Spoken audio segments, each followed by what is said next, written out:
સમાચારમાં આગળ વાત કરીશું રાજકોટથી। રાજકોટના ઉપલેટા ખાતે રોડ રસ્તા ભૂગર્ભ ગટર અને નલ સે જલ યોજના સહિતના વિકાસના કાર્યોમાં ભ્રષ્ટાચારના આક્ષેપોને લઈને કોંગ્રેસ પાર્ટી દ્વારા જન આક્રોશ સભાનું આયોજન કરવામાં આવ્યું હતું। ગાંધી ચોક ખાતે યોજાયેલી આ સભામાં જિગ્નેશ મેવાણી, લલિત વસોયા અને ઋત્વિક મકવાણા સહિતના આગેવાનો ખાસ હાજર રહેલા જોવા મળી રહ્યા હતા।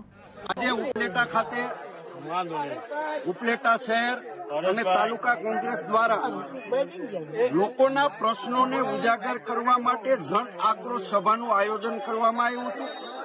આ જન આક્રોશ સભામાં ગુજરાતના કાર્યકારી અધ્યક્ષ જિગ્નેશ મેવાણી, ઋત્વિકભાઈ મકવાણા સહિતના આગેવાનો ઉપસ્થિત રહ્યા હતા અને લોકોના જે પ્રશ્નો છે પ્રશ્નો સાંભળી અને લોકોની સામે સરકાર સમક્ષ આ પ્રશ્નો ઉજાગર કર્યા છે। વિશાળ સંખ્યાની અંદર ઉપલેટાના ગાંધી ચોકની અંદર લોકો ઉપસ્થિત રહ્યા હતા અને આ કાર્યક્રમ સરસ રીતે